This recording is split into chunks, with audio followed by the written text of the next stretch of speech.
a statewide collaborative funded by the California Office of Child Abuse Prevention. Today's webinar is Inclusion Through Evaluation, and this webinar is scheduled from 10 to 11:30. My name is Lydia Marquez, and I am the facilitator for today. My role is to help introduce the topic and the presenters, and it's also to help keep us on time and also help the presenters and also you participants in any way needed. So in a moment, I will introduce the presenters to you, but first I would like to go over a few webinar guidelines. The webinar is 1.5 hours, and that goes by pretty quickly. And to limit outside noise, we've muted everyone. We encourage you to interact and we'll show you kind of a few ways to do that. So here is your audio control. And so the audio, if you're having trouble with computer audio, which is what comes over the internet, you can always choose the telephone or phone audio, and you just dial in, it'll give you a code. Make sure that you put in the code that you need for us to be able to unmute you if you wanted to share a comment. And I think that sometimes is the best way to do that. We will have you submit any questions or comments in the chat box. I see some of you have been utilizing that to say good morning and introduce yourself, so thank you so much. And we always enjoy those messages. And my colleague Anvi Din will be monitoring the chat box for your responses and any questions that you have. If you're having any issues with the audio or anything like that, please use the chat box and message Anvi directly. That way she can help troubleshoot with you. Another thing I wanted to quickly mention is that sometimes, depending on how you're accessing this webinar, polls may not be available for you to participate in. We've noticed that unless you're directly using the GoTo app that is downloaded on your laptop or phone, sometimes those functions don't always work correctly. And if that's the case, then we just encourage you to use the chat box for any of the poll answers that you may have. All right. You can also raise your hand if you have a question or anything comes up. We will answer you directly. And of course, we are all muted, but if we are to unmute you, you just click on the little green microphone. So this webinar is being recorded, and we just ask you to all tune into YouTube to see this if you want to see it again, and share it with your colleagues. You'll receive a link following the webinar along with the PowerPoint and Indie handouts. You can also look at our YouTube. We have a lot of our learning communities, past webinars, and the Vehicles for Change webinar series on there as well. So lots of great stuff. An evaluation will be sent to you automatically following the webinar, and we encourage you to provide us with feedback. It really helps us form the next webinars that we will be doing. We also invite you to follow us on Twitter and Facebook. We also have a LinkedIn page as well, where we regularly post updates. Madison, one of our presenters today, is the one that does all that legwork for us, so we're really thankful for all the work she's done. So now, it's my pleasure to welcome the presenters for today. MASHA Keller is an evaluation coordinator at SDSU Research Foundation, Social Policy Institute.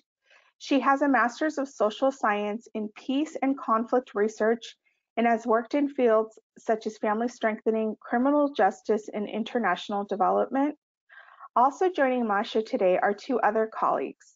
Madison York is the Outreach and Communication Specialist at the Child Abuse Prevention Center in Sacramento. She has a Bachelor of Arts in Communication and is currently working on her Master's in Marketing and Analytics. She has worked in the marketing field for 4 years. Lisa Fraser has served as Executive Director for the Center for Family Strengthening, the Child Abuse Prevention Council of San Luis Obispo County since 2001. In July 2016, the Link Family Resource Center hired Lisa to provide executive director services and oversee a nonprofit administrative consolidation for both organizations. So we're very excited to have these wonderful leaders in our field here today.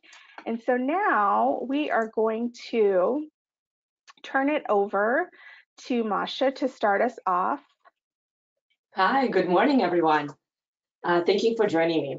My name is MASHA Keller, and as Lydia said, I'm the evaluation coordinator for the Social Policy Institute at San Diego State.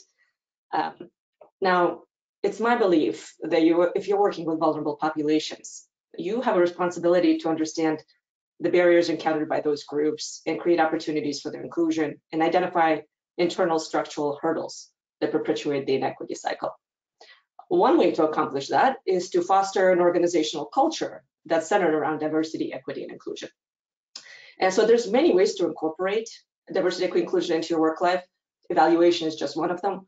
So that's what we're going to do here today. We're going to talk about how to include DEI into your evaluation work. So I know this is, 3 months into quarantine. We're all suffering from webinar fatigue. I'm going to try to make this as painless as possible. And, one word of warning, this webinar is full of hilarious memes. One being next to my picture is the first one. That's probably the best one, so it's all going to be going downhill from here. Anyway, with that said, let's get started. We're going to talk about our agenda. Pretty straightforward. We're going to talk about the objectives of the webinar, summarize the main points of the toolkit that the webinar is based on. Then we'll be joined by the practitioner of the webinar, which is Madison York. And next, we're going to be joined by Lisa Frazier, who's the executive of leadership overall of the webinar. So let's jump in and go over our objectives and goals. Number one, first, we're going to improve our understanding of how poor evaluation affects our ability to help vulnerable populations. So how evaluation sometimes, instead of helping those that's supposed to serve, it excludes them, or worse, it hurts them. And how we can improve the approaches that can actually generate reports that encourage inclusivity. Number two, our second object is to increase the quality of the data we're collecting. Because bottom line, without clean data, there's no way to generate unbiased and inclusive reports. So today we're going to try to boost our knowledge and basic data understanding of how to clean, enter, analyze, so you feel more comfortable with the process. Third, in addition to increasing our basic data understanding, we're going to discuss strategies, such as ensuring diverse staff input to catch oversights, importance of widely sharing evaluation findings, and questioning evaluation findings. Because, simply put, unless you have a lot of eyes on the reports, the evaluation is going to miss something. And data, the bottom line of it is data is really powerful when it's at the fingertips of a few, but when the data is at the fingertips of the many, it's truly transformational. So let's roll to the next poll question. If we can load up our polls. The first question is who is here with us today? What type of organization do you work for?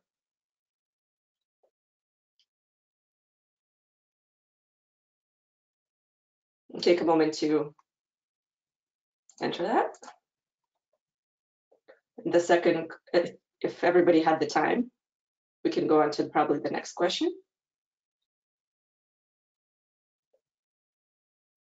The second poll question. Look, it looks like we have mostly folks from family serving organizations joining with us, followed by education, some from child welfare, and others. Great. We have I saw some people say in the chat box that from the government. Great, fantastic. Let's move on. Let's do our second question. What is your role?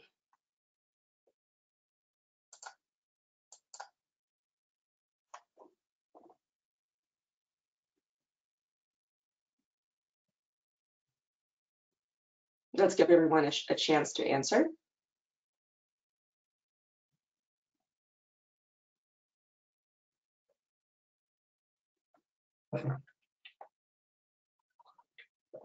Well, we have some preschool teachers online here. That's great, fantastic, welcome.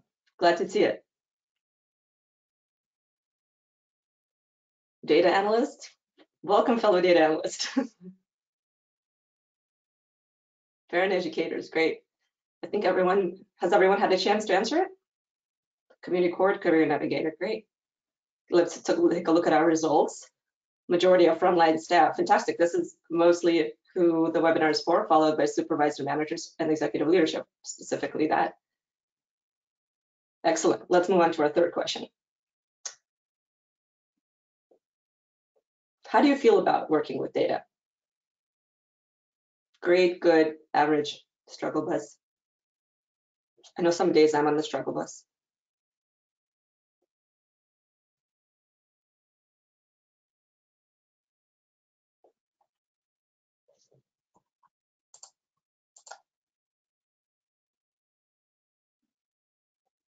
I hear some folks type in the chat box average. Well, that's something we're going to work on today, and something that the toolkit can really help you after you're done.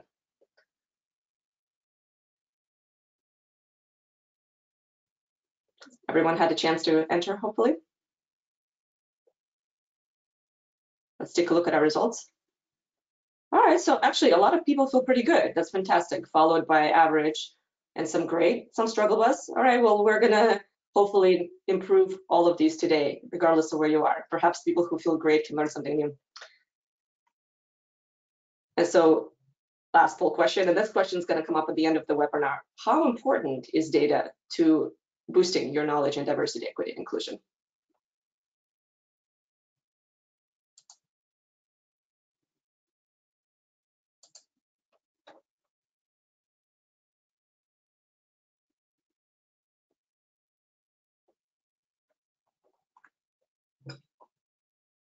This is not a yoga Zoom class. Just FYI, if anybody joined and thought this was a yoga Zoom class, it's not.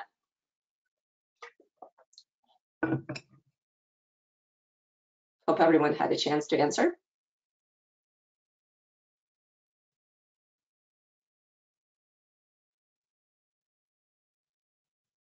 Okay, well, 6% said that they were in Zoom call. I'm so sorry, guys, not a yoga class. But I see the most said, very important, somewhat important. So we're already on the same page. This is gonna make my job a lot easier. Fantastic. Well, that said, let's move on. We're gonna jump into the overview of a toolkit. So some of you may or may not know, but this whole webinar is based on a toolkit that was created through Strategies 2.0. You can download the materials section of the GoTo training, or you can download it from the Strategies website. So the goal of the toolkit is the same as the webinar, and it's to increase your diversity, equity, inclusion in your organization's day-to-day work and encourage data literacy by demonstrating how we can all play a role in equitable evaluation culture.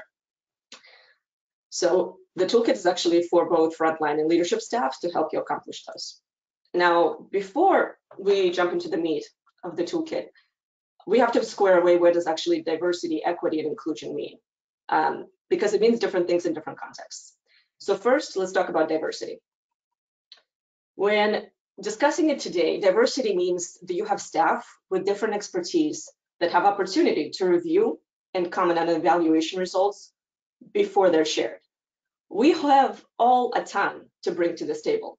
And often there's an unspoken and unfortunately sometimes spoken assumption that the analyst understands the data best and is therefore uniquely positioned to interpret data. But that couldn't be further from the truth. For the results to be really unbiased and helpful to the vulnerable populations we serve, many more eyes need to comment on the results. So your expertise in the field cannot be substituted for technical data training. Yes, the analyst works with the data easier, but it is your background and subject matter expertise that is indispensable for good evaluation reports. And you will hear me say this over and over and over again in the webinar, that your expertise is indispensable. Number two, equity. When I say equity here, I mean unbiased evaluation findings that accurately represent the study population. And that grows directly out of number one. The more eyes you have on the product, the more chance there's to catch overlooked factors in the evaluation. And lastly, number three, inclusion. Here, when I say inclusion, I mean making sure relevant demographics are included in the data collection, the analysis, and the reporting. I'm not just talking about checking a box that says, okay, we collected information on the minority population and moving on. I mean, you really have to think about who you serve and making sure that they're included in the evaluation studied.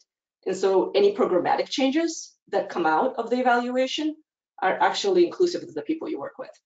So to sum it up, diversity portion ensures there's transparency in the evaluation and relevant personnel can comment on it.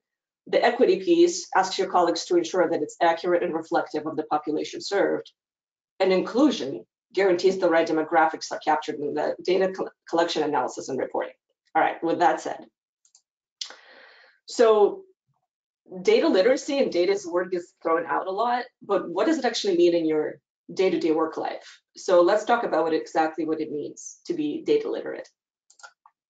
First, being data literate means that you're able to debate with data. It means you understand where the data comes from, you have an idea of why it was selected to be studied, and you kind of have a feel for an accuracy of the results. You can sense if something is off. Two, the second aspect of being data literate is developing diversity, equity, inclusion skills around it. So it means you think about the biases that affect the data that are collected and interpreted. You think about how can we prevent and decrease the bias from taking place in the first place?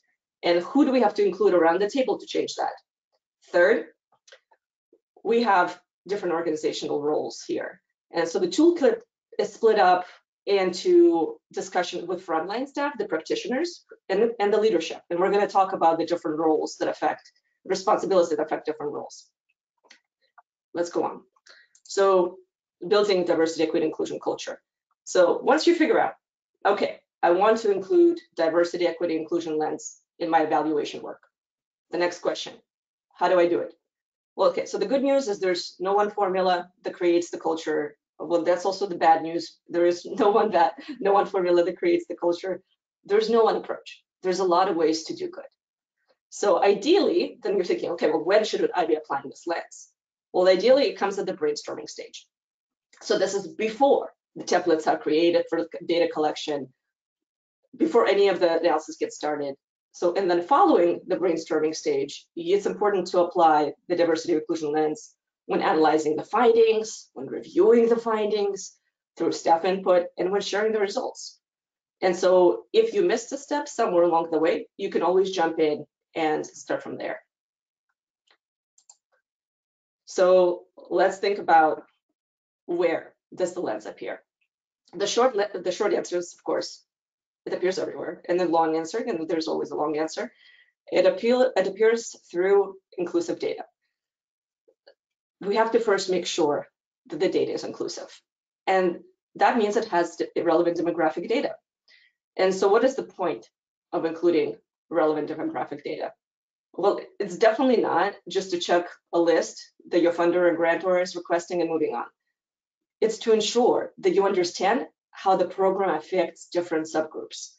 You must understand how the subgroup is going to be affected by the decisions based on your data and the results of your data. So you have to think ahead of which demographics are important to capture data collection. You know, things like sex, gender, race can make a really big difference in understanding your results and your interventions. So for example, say you serve a population that is primarily Native American, and you know they're disproportionately subject to high rates of violence, the female and Native American. So whatever evaluation you're doing, you have to keep in the back of your mind that that's what that population is going through, and those aspects of the population should somehow be addressed in your analysis. Number two, unbiased findings. So on a fundamental level, analysis is just about comparisons. We can get really fancy with the analysis, but the bottom line, it's comparisons that we're trying to do. So you have to keep an analyst or evaluator's feet to the fire to make sure they're making correct comparisons based on the inclusivity efforts you made earlier. And so when I say biased, I don't mean you're biased towards someone on purpose, you dislike them. I just mean that the analysis doesn't do a good job of actually capturing the problem or the people that you're working with. So you have to make sure that people that are in your analysis are representatives of the population and there's no critical attributes missing. So for example, the training that you're doing has low attendance rates. Well, the one thing that the analyst didn't do is compare the results between those that have a car and those that don't. And the trainings that you're doing are in a very low income population. That is an example of omitted information bias. And that's something that you're cognizant of as a practitioner, but the analyst may not be. So third, once we have diverse staff input, once the analysis is complete, your reports is drafted, it's time for diverse staff input. Why is that important? Well, this is when it allows you to catch any oversights and improves the depths of finding through diverse staff feedback. And this is where you make sure the preliminary findings with the staff who work on the projects are analyzed and included in the evaluation. Lastly, widely shared results. And you have your inclusive data. You got your unbiased findings. Your staff gave their input. It's now time to share the results internally and externally. This is yet another chance to promote diversity, equity, and inclusion. Ask your partners and colleagues to share your final product. Widespread sharing of the results. This is what allows everyone to learn and add value across board. So I mentioned before, we have practitioner responsibilities, leadership responsibilities. So now we're going to discuss the practitioner responsibilities. What does it mean to be a practitioner? Well, congratulations, you're the boots on the ground. So as a practitioner, you're collecting information such as survey results, attendance reports. Two, you may be entering the information into spreadsheets or online templates. Like I said, you're the boots on the ground of the data collection. And as you see a thing pop up, sometimes there's some overlap between the roles, and some organizations may not have evaluator analysts, so you maybe do the same work too. Four, you are completing the reports, which may or not, you have some input for the analysis. And lastly, you have the opportunity to distribute the reports. So that is what it means to be a practitioner. Next, let's talk about what it means to be a leader. As a leadership role, as a leader, you should be identifying what issues the data collection will answer. You also use your subject matter expertise to all evaluation reports. Next, you may be working with an evaluator and analyst to understand what the reports produce. Do they make sense? How did the evaluator get to that result? Four, your work should result in you verifying the accuracy and the fidelity of the report. And then once you are certain that your evaluation work is done with a degree of fidelity, you distribute the report first internally to get their employees' feedback and give them an opportunity to correct it, and then externally to share the findings with your external colleagues. All right, guys, I know this is like a ton of information. It's a lot to unload. Do you have any questions at this point?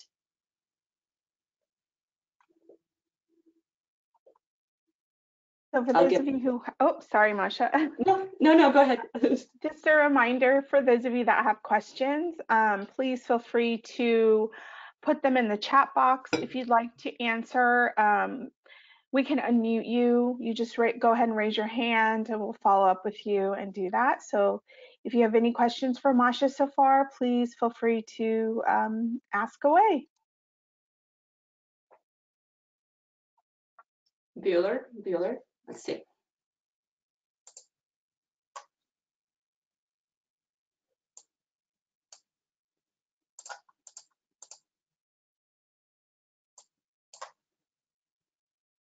Looking and see if there's any. I don't see any questions right now, so I think we're still going to be moving along. All right, and so now I'm really excited to have Madison York join me. She's the Outreach and Communication Specialist. Hi, Madison. Hi. Hi. So Madison is going to be representing the practitioner part of the webinar. And so before Madison joins us with Q&A and conversation, I first want to just say something very brief about the practitioner guide of the toolkit. So the last decade for all of us has come with a ton of data. And my guess is most of you wouldn't have to work with this much data if this was 10, 20 years ago. And this particular change has made program managers, directors, social workers, teachers into data collectors. But truthfully, without your data collection efforts, the programs could not improve, the reports could not be submitted. You're doing great work, but as a data collector, it is important to be aware how your efforts affect program outcomes. Data collection efforts have direct impacts on data quality, which then in turn affects the quality of information gathered for the analysis and later the decisions that decide the programmatic outcomes of the people you work with.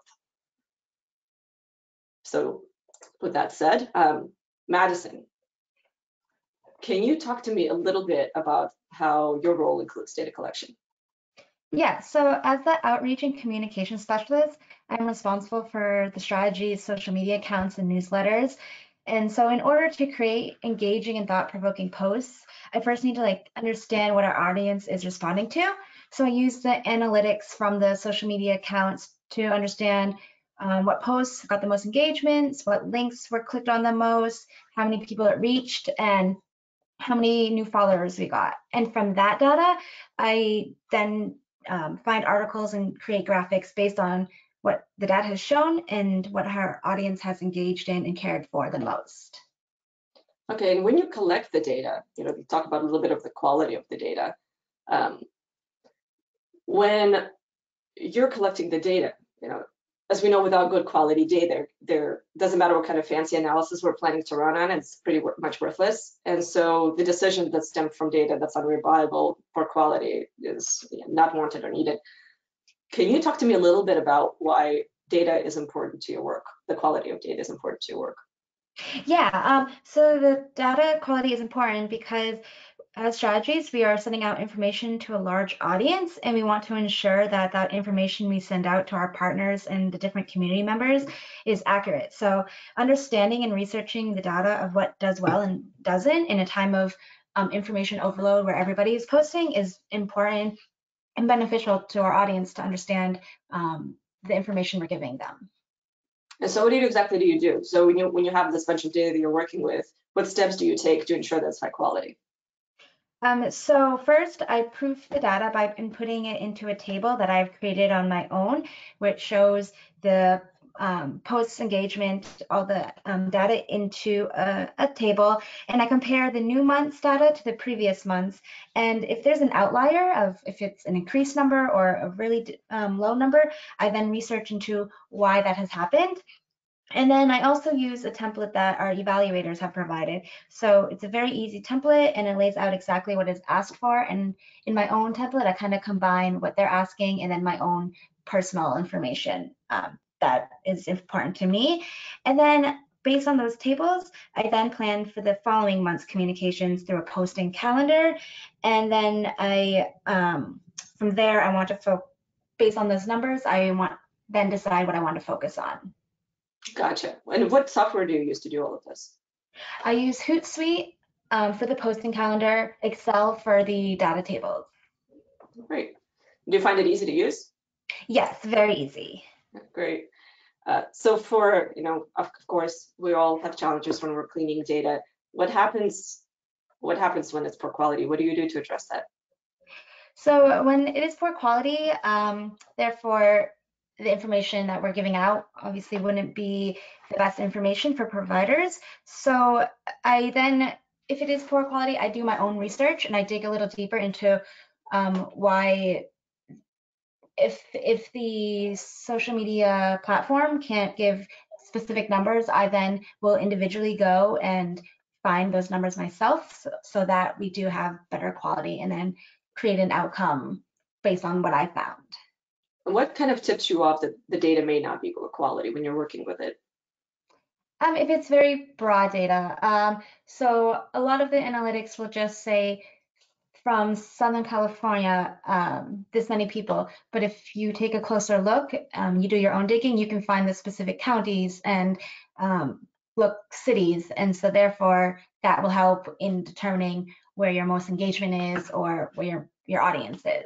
So it sounds like because you're familiar with the information you're working with, sometimes intuitively you can glance at the data and say, okay, this doesn't really make sense, and continue to investigate.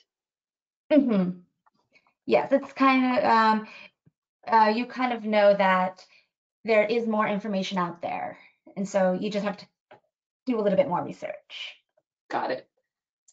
So one thing that happens frequently in organizations that I've noticed from my experience is that there's a separation between the analyst and the frontline staff and sometimes the leadership that's responsible for providing the data. And this usually hurts the evaluation results because the nuance that the frontline staff can provide is not captured.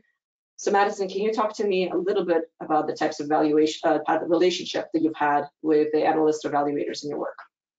Yeah, so I am part of a communications work group. So we partner with 2 other organizations and we come together once a month to discuss the different data and to share it with everybody so that there's an open communication between the evaluators and the other organizations so that there's no secret in data knowledge. Everybody has the same data and we're all on the same page and what we want to see for the outcome. Great. And so it sounds like you have basically an ongoing relationship where, if there's a problem with the data analyst finds and vice versa, that you actually exchange information and you build from there so no one is siloed. Yes. That's great. It's great to hear. Now, I know you had a chance to, read the toolkit, use it, that we talk about. Can you talk to me a little bit about how the data toolkit may improve your data quality? Yes. So having better data would improve strategies, core audience, and information that we are trying to provide to them. Understanding what our partners and other organizations really need and are interested in is helpful because they can take that information back to their own team and organization and implement what they have read from our posts. And so I gather our teammates together and we help coming together and talking about the different data that we want can change the course of other organizations' work because we are possibly providing them opportunities for webinars, articles, and trainings, which then can improve their services that they're offering. Okay, that's great. And how would that affect your results? I think because it's a group, it's not just one person deciding what we want to see, having different people's voices and saying, I think we want to focus on this portion of the data and this portion helps in gathering an overall better quality. Okay. And so how would that help your partner organizations and partners that you work with? That would help because as the organization, we have a better understanding of what we want and so therefore that will help the organizations be able to present the data that we're giving them and the information that we're giving them to their community members. I see. So would this steer their course of work in some way, you think? Yes, because I think that based on what we learn and giving the information to the organizations that, well, right now people are very interested in equity or they're very interested in sustainable resources. Therefore, that means that they can then give that information out to their audiences. Great. All right. So, given what you know and your experience, how would you recommend for others to use this toolkit? So I would recommend gathering everybody who's working on the same project, and it doesn't matter what departments they're in. If someone is in data collecting or communications or fiscal, I think everybody who's part of the project you're working on should be included so that you can get different people's perspectives of it. And so then I would then have everybody first go through the steps of the collecting data and figure out if there are forms that you use. Ask everybody what is necessary on the form or not. Like step by step, go through the form to figure out, is that really what we're looking for or not? And then from there, I'd create a new template so that so based on the answers that we came from the previous step, we would all be on the same page, create the template, and ask somebody in the organization who's not familiar with your project or your goal, and ask them to fill it out to see how easy it is and if it makes sense or not. And then once the data is there and given to the supervisor, come back together and analyze the data from there to see if what we got was actually what we wanted or if we can tweak it for the next data collection. All right, fantastic. Thank you so much for sharing your thoughts. We're at the Q&A portion with us. Does anyone have questions? Again, you can enter your questions into the chat box or raise your hand and we can unmute you.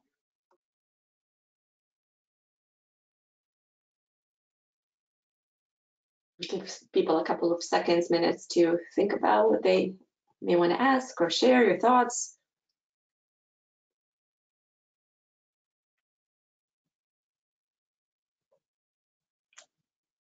Don't be shy. We have lots of opportunities for questions, so. Okay, then we can move on. Oh, there's one here by Lori. Madison, can you give another example of where you noticed something was off with the data, and what did you do to correct it? Yeah, so for our newsletters, we use MailChimp, which is an easy software to use for sending out to massive amount of people. But once I realized when I sent out a newsletter, our sent list was very small. I was like, that doesn't make sense. We usually have about 10,000 people that we send to, and this was only sent to about 8,000. And so I went back, looked at the data, and I realized that there was a filter on, and so I had to undo the filter, and then I resent it out, and then our numbers correlated with what our normal numbers that the newsletter reaches too. So it's kind of more, once you start doing the data collection, you start to see patterns, and so it's a very easy to recognize when there's an outlier and be like, oh, that's not usually what we see. Mentally, you can go to your graphs and tables and look as well, but after you start doing it for a while, you automatically see the outliers.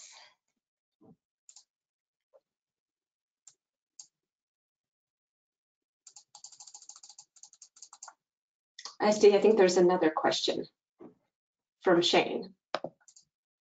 Okay, let's see here. It says, hi, Masha. For those on the team you're working with that are in the I don't know anything about data mindset, how would you make them more comfortable? Are there resources to introduce people to data in a simple way? In terms of making them feel more comfortable, well, not to plug my own toolkit in, but strategies toolkit in, but that is something, there's very specific steps that the toolkit outlines in terms of what you can do to clean your data, analyze your data, how to view it, how to understand where the data may be going wrong. That's really helpful. Overly, in addition to that, you can take practice courses that are, Excel 101. Something, I think there's a lot of online softwares like Coursera that has Excel trainings that are super, super basic. But the one thing that I really do want when you're thinking about data is that the data you're working with is the data that is based on the populations that you serve. So my data is not, it could be super complex, but like I said, at the beginning of it all, it really just comparisons. So I would hope that you having the expertise that you have would feel comfortable working with it, knowing that you can understand the results much better than an analyst who's just jumping into it, who's maybe a little bit more experienced, because you can read the results better.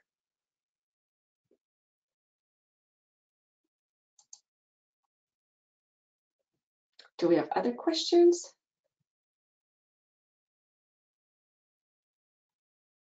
I think that is it for the Q&A. I'd love to jump on to our next slide with Lisa.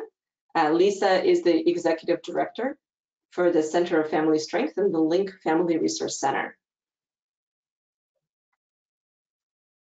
Do we have Lisa on the line with us? Hi, Lisa.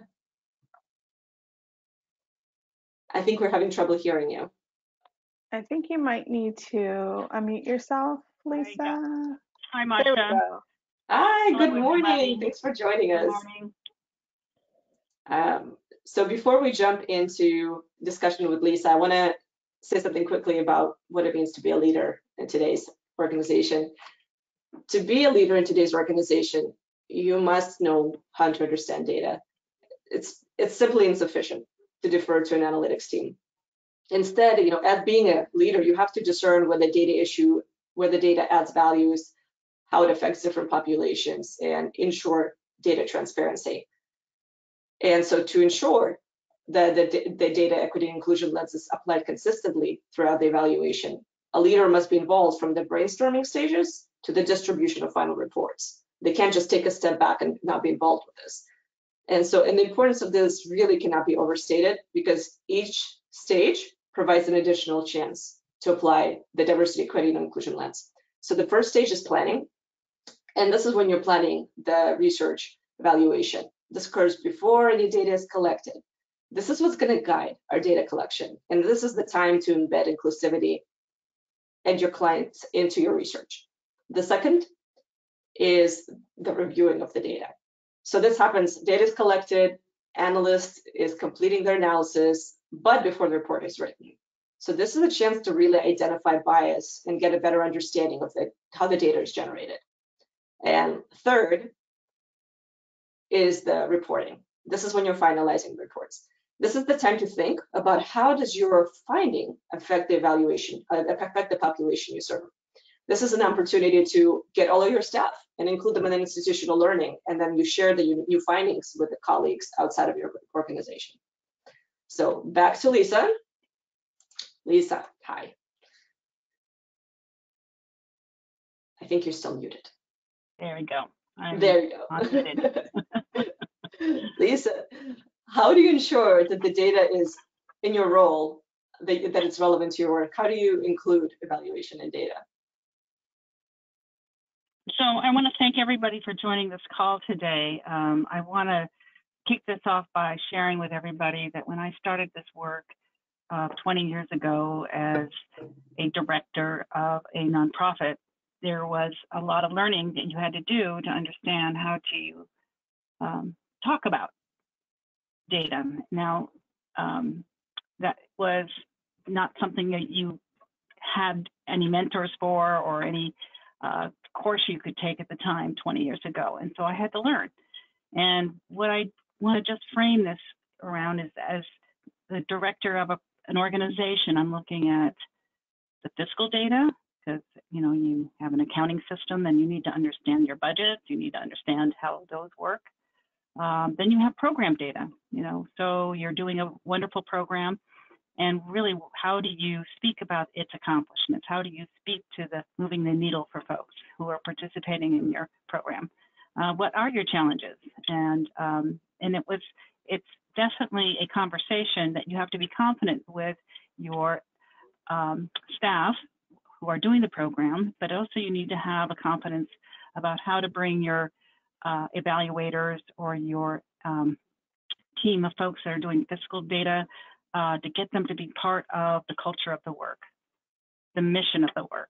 So that is the job of the director, is to articulate that relationship and to bridge that different skill sets together, so you're all focused on the same goal, the same mission, but you're all bringing your different skill sets in to create a fabulous story about what you're doing to meet your mission.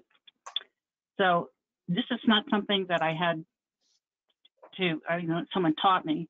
It was something I just naturally took to, and had years of experience before that as a mother, as a teacher in the school system, and also being a very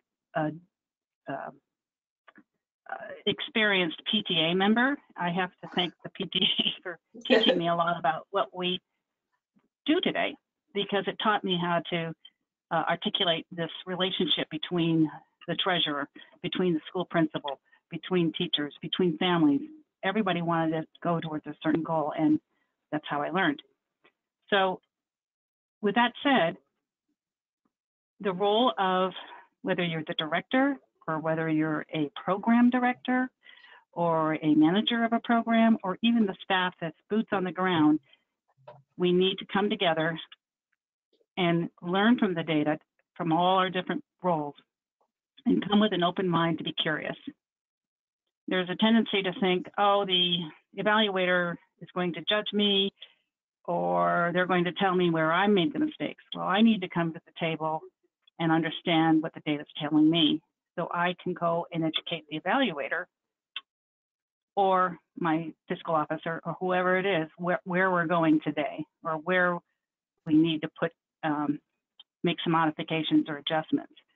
And that is how I see the role. Now, the toolkit that MASHA talks about and that Strategies produced, I wish I had had something of a roadmap like that 20 years ago. It would have been really helpful, because what it does is it normalizes the process. It validates the questions we all have, the insecurities we have about starting this. But at the same time, you do need your peer network.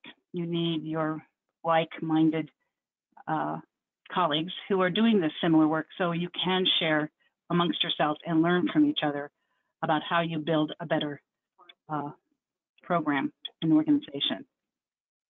Oh, that's really great to hear. So when you think about the data collection in your work, and you're thinking about, working with the analysts, working with your fiscal specialists, how do you ensure that it's relevant? What do you do? Well, first of all, it's relational. Everything we do is not just a path of charging ahead to meet the goal and not recognizing the significance of our relationships to each other to do the work. So that's what I highly recommend. It's actually something I learned many years ago, that relationships are the critical part of doing this work. Without it, it doesn't matter what your goal is. It doesn't matter what your process is. In order for you to be successful in your process, and the process, let's say, is evaluating your program with data collection to measure what you're being successful with or where your challenges are. If I don't have good relationships with my staff, with the community, with my board of directors, then the data doesn't matter. So that is how you make it relevant, and how you build that relevancy is the journey. Is taking time like this today to talk amongst ourselves about how you create that relevancy between different audiences, different constituents, different stakeholders. We all have different folks we need to answer to, because as a nonprofit, and I'm just, whether you work for the government or for a school or for a nonprofit, we're all accountable to the community for our work. And relationships are the key part of this. Without it, it doesn't matter what your goal is or what your process is. Absolutely. I mean, if you're siloed and you're just plugging away in your own work, are you really doing the best you can for the people you're supposed to be working to improve their livelihoods of? Yeah. Yeah, completely agree. So when you were saying, one of the things you said is how the importance of working with your staff and having an inclusive relationship and having a constant feedback loop about their work and what kind of data they're producing. Once you get data, do you include the diverse staff input to review the evaluation reports? That's something I've had to learn to do, and I had to learn to do it just by doing it.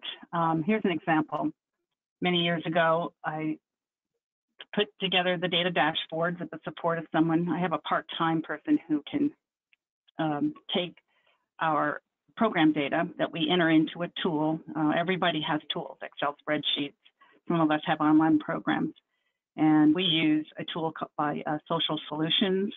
It's called Apricot. I don't know how many people on this call are familiar with that, but it's designed for case management or human service organizations that are on a smaller scale.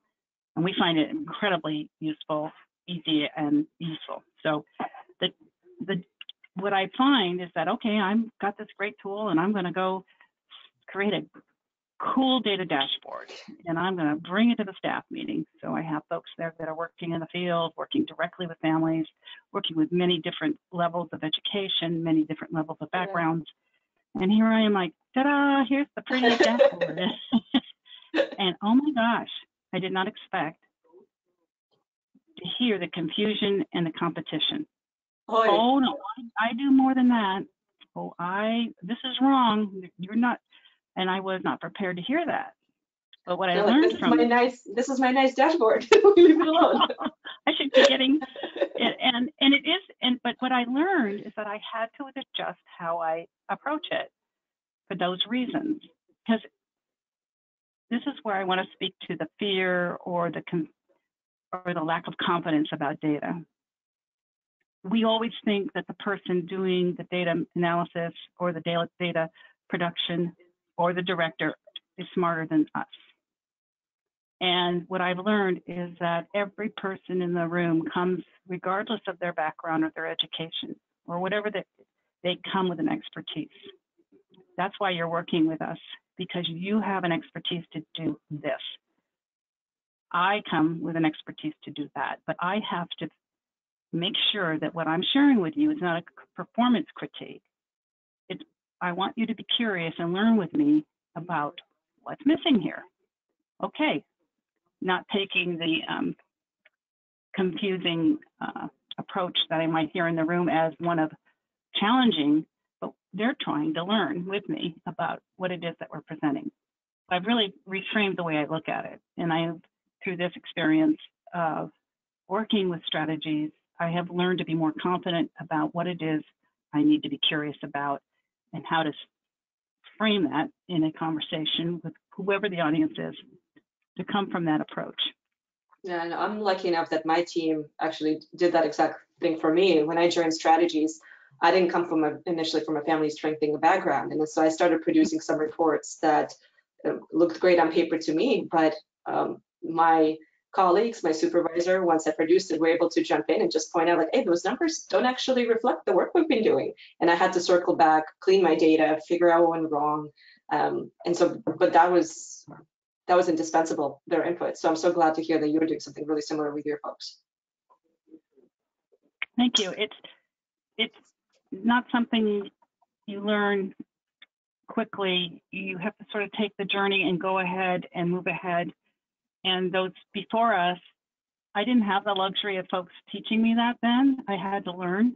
But today, this is 20 years forward. We're taking time for those that are up and coming in the field.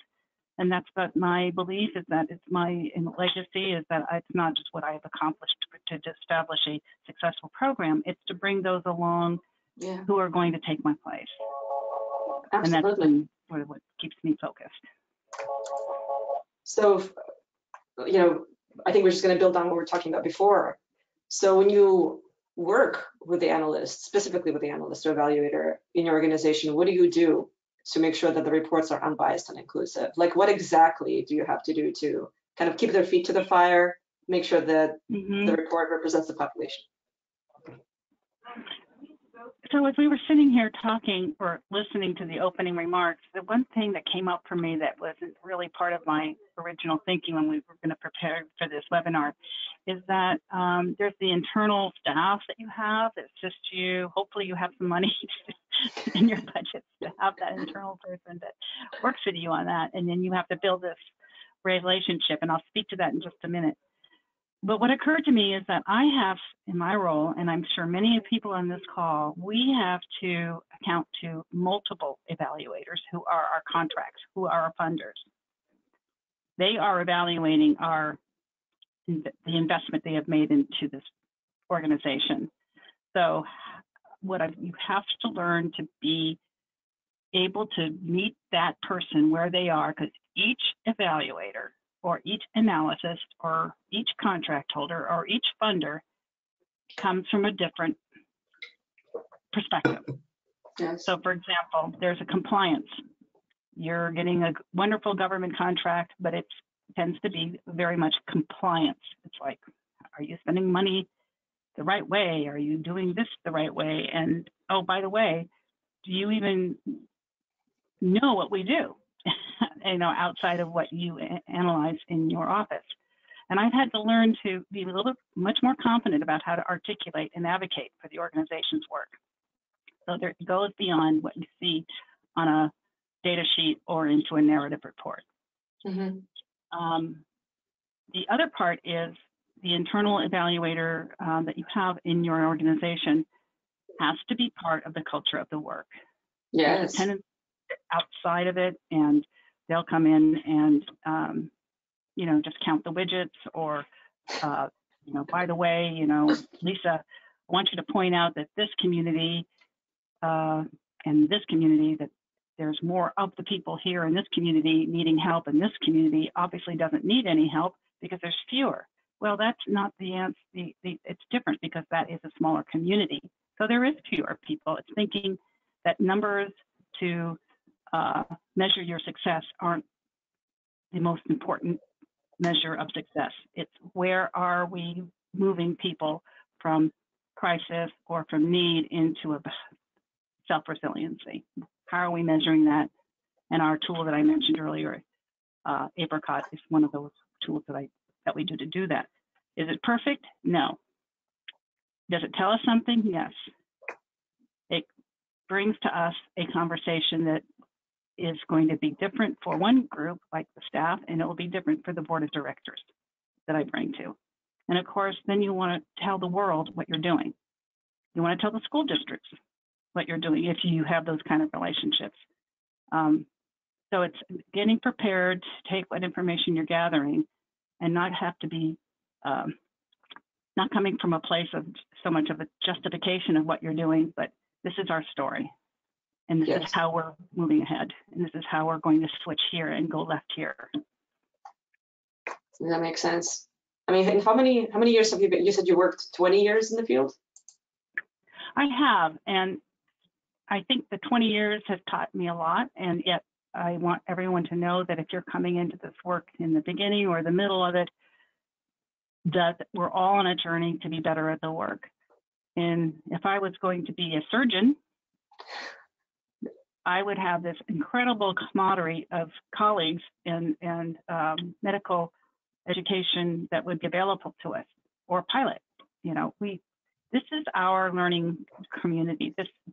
Everyone on this call, everyone that's part of this work, we need to use our peer learning experiences at the same time taking time. Yes, there are experts, way smarter than me in some areas, but you're all experts in your own way of knowing what your community needs and how to advocate not just for the community, but also advocate for the organization and what impact it provides. And that's where data is so critical. That's where you get to tell the story. So when we talk about your knowledge of field, I'm sorry? When we're talking about your knowledge of field, as you said, you know, you do have so much experience to offer. Can you specifically cite instances where you had an example where an analyst has produced some kind of work and you were able to actually build up on it because you realized that the numbers weren't sufficient enough, the interpretation of the numbers wasn't sufficient enough, and how you were able to put the meat on the bones to the numbers that the person has produced? You know, recently in our county, we cooperate, obviously we all do, with other like agencies. And I sit at a table where I'm where our organization is in cooperation with another organization to provide what we call family advocate services. Yeah. So we're bringing, one organization has their set of measuring standards, and we have ours that we created in our own tool, and they're similar, but they're not all asking the same questions. And part of what I'm learning is that when you have one holder of the data, and then one of those, the holder of the data is maybe the larger organization, you know, like the bigger budget organization, and then you have the smaller one, like the one I'm representing today, there is a tendency to think that they have the comprehensive data collection. And what I've learned is that when you put two organizations together serving an entire county, wanting to align the data in a way so you have you're complementing what you're telling each other and then to the world, that is a big challenge, because how do you advocate for, wait a minute, you said this here, that we had this many people in this part of the county, but actually we're serving way more than that, because your question is so narrow, or the data ask is so narrow. I'm not counting other groups that might be included in this. So it's an emerging art of conversation. It's an emerging science of conversation about how we share our data. And if your two data sets are coming from different organizations, how do we meld it together in a way so it really speaks to the sector of the work, as opposed to just this is a single agency delivery. And that's been something I'm in the middle of, and helping to, not so much, I'm not facilitating the conversation, but I'm asking the questions. Got it. And I'm asking them because I'm curious. Yeah, that makes absolute sense. So there you go. Thank you so much. So given everything that you've spoken about, what would you say your recommendation is? What have you learned over time? For those, what would you say to those that are maybe less experienced? participating in a webinar like this I highly recommend. I highly recommend being part of any learning community table that you might have that Strategies has to offer, because this is our sector of work. These are colleagues. Regardless of whether I'm doing it in San Luis Obispo County or Riverside or Imperial or Inyo, what I've learned is that we're all doing aligned work, and we all have the same challenges to turn the lights on and to hire quality staff, but at the same time, we have the same expectations from our funders, from our community to tell the story, to tell what impact we have created. And so anytime that you're able to sit and learn, of course, reading is always great too, but having this time to sit in a way that we're together and sharing these experiences and using the specialists like we have, like MASHA today, with her background, there's ways to help create this toolkit or create ways to customize your data approach. This is where I really highly recommend you spend time if you want to help your organization advance and meet its mission. Thank you so much. Thank you so much for all your input. This is the Q&A portion for me and Lisa. Throw things at us. We're looking forward to your questions.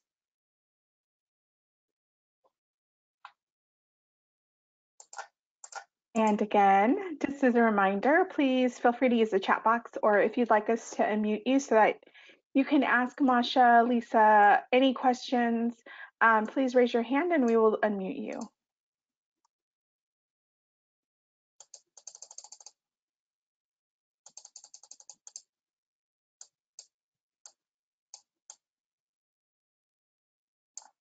All right, so it looks like Lori has a question.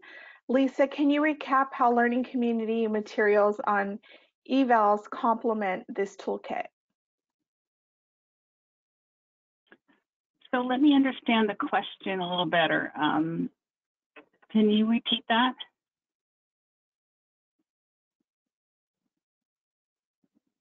So it says, can you recap how learning community materials on eval complement this toolkit from the learning community last year?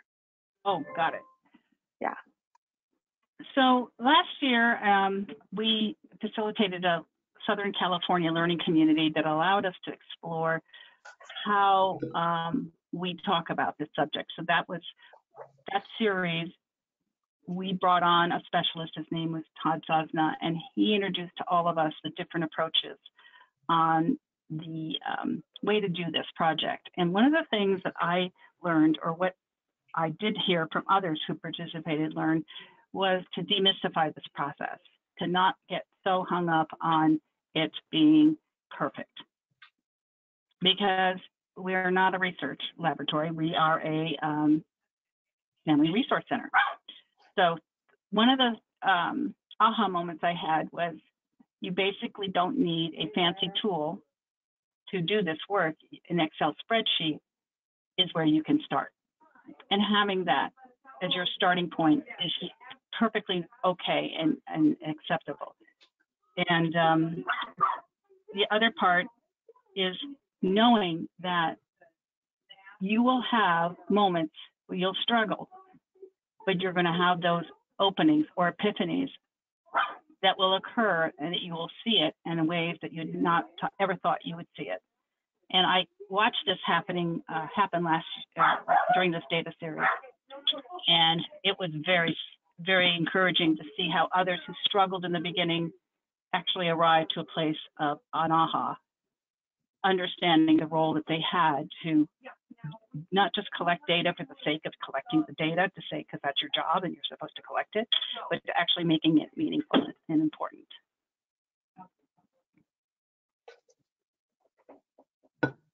All right, so we have a few questions coming in. So from Jenny, she asks, what are some things to do to address damage control when data has been used as punitive in an org culture? Can you clarify a little bit what you mean by punitive in the specific context? So maybe Jenny, if you wanted to add some detail, or I could actually unmute you if you'd like to ask the question or clarify for us. Just go ahead and type in how you'd like us to do that. I think she wants to be unmuted. Okay. All right, I need to go through everybody. All right. So you're unmuted, Jenny. So now you just need to unmute yourself. So just go ahead and press like the little microphone looking thing on your control panel. You can do that. Okay. Can you hear me? Yeah, Yes. perfect. Go ahead. I'm a part of an organization where we are trying to become more data driven as well. But I think that there's been history in our organization where data has been seen as punitive, where like if they don't comply, so there's a lot of defensiveness from frontline staff about the usefulness of data, or they feel like assessments aren't necessary. Like, why are we even using assessments to calculate outcomes? Like, they claim that it's not even really used in nonprofit culture anymore. And so a lot of it is just a changing mindset and how to either encourage, even though there's like, they're not good about entering in their data, you know, and there's a lot of missing data. Just, you know, what does it mean to change that organizational culture? And of course, it starts from the leadership, but how to approach that, I guess, from your experience. So maybe I can take this one. From my experience, people tend to embrace the data a lot more when they understand how their own role plays into it. And, you know, let's just say, as an example, you have somebody who is a social worker. They don't love entering data, collecting data. That's not their jam. That's not what they want to do. But what they really want to do is help the people and the families they work with. So for me, what's been helpful is trying to relay that message, is to say, okay, I know this is not what you want to do, is enter data into Excel templates. However, by you collecting the data well, this is how it's going to translate into a program getting more money down the line. And if the program gets more money down the line, then those families can get more help. And so guiding them, like, why are we doing this unnecessary process that you think is unnecessary and painful in some ways? Well, okay, this is the end result. And to me, that's what's been helpful, is to really try to highlight the end of it and seeing how their direct efforts make that possible. So that's how I would go about it. That's what's been helpful for me. Does that kind of answer your question, Jenny? I muted myself again. Yeah, no, it does help. I think, yeah, it's just, I think some of our, yeah, I don't know if it's just our organizational culture, but even when we do mention that portion, there's still a lot of pushback against data. And I'm not sure if it's like the history or of not being used to collecting data, or like having that accountability of, you know, entering in the data on a regular basis. But yeah, it's helpful to know, to integrate like how their own role, you know, definitely increases funding and all of that. Also how it helps the families they work with, because or whoever they're working with.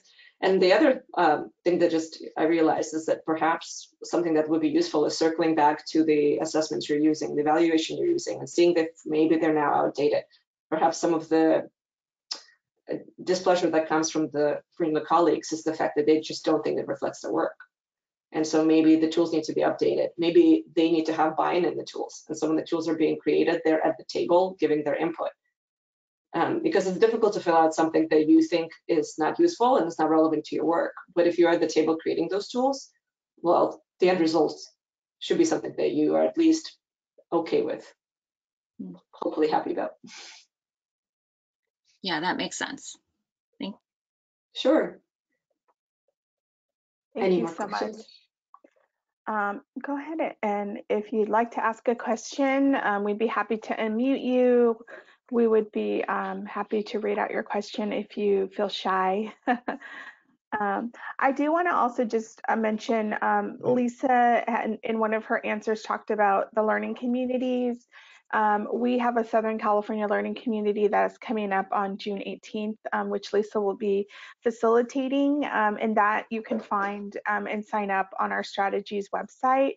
But if you'd like to view any of the past ones that she mentioned, those are all on our YouTube channel as well. So you just go ahead and search in YouTube Strategies 2.0, and under the videos section, you'll see learning communities, and you can just go in there and search for the Southern California learning communities.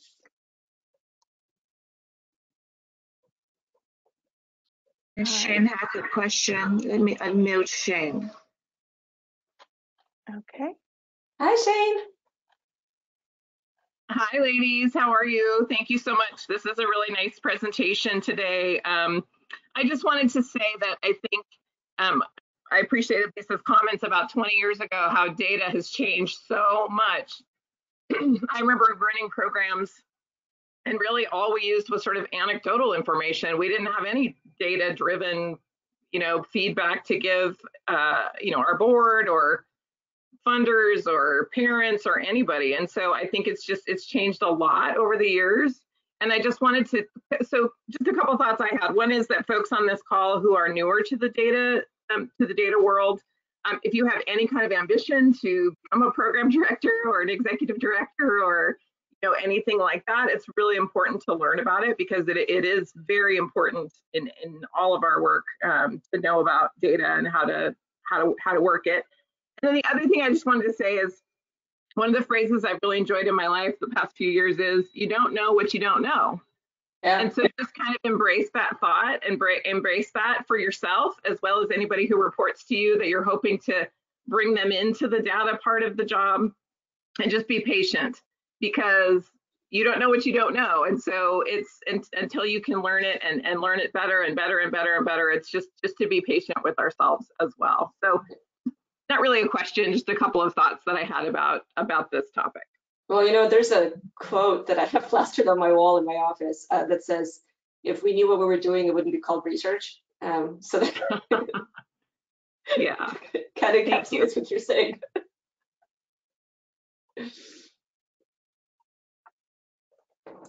Okay, any last questions?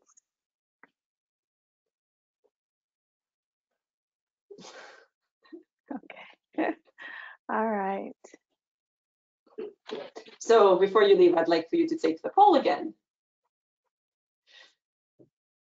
Here, one last poll question.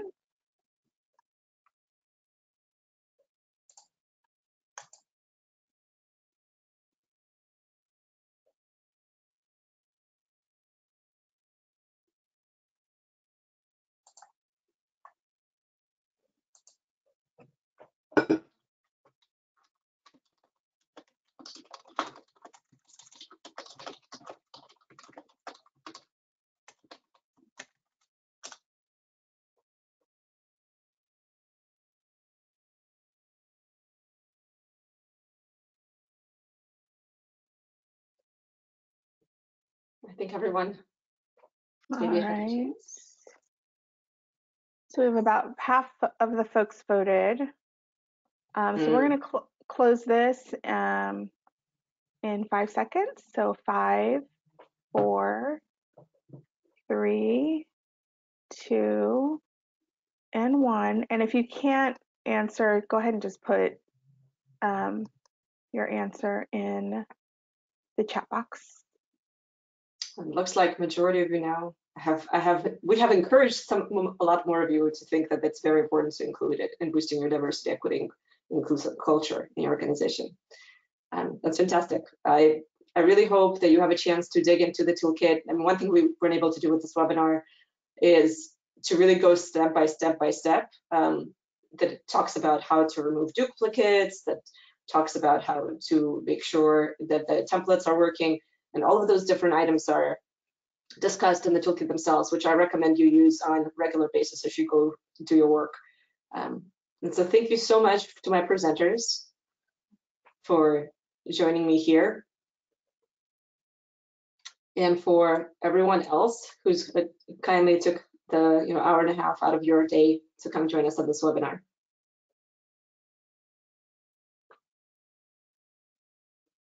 It would help if I unmuted myself. See, we even forget as presenters. Well, I just wanted to thank everyone for being here with us today. I also wanted to thank all of our presenters, MASHA, Madison, and Lisa, for giving us their time. We know you're so busy with this important work. And I just wanted to also just remind everybody that this will be on our YouTube channel. So if you had to step away or you wanted to go back and reference anything that you heard, it will be up for your viewing pleasure. So please, follow us on YouTube. We also, don't forget, we also have our LinkedIn page, our Facebook, our Twitter, that you can follow us and learn about the work that we're doing. So thanks again to everybody who joined us this morning, and also to our presenters for such a wonderful and rich discussion. So thank you so much. Take care, everybody, and have a great day. Thank you so much. Bye. Bye.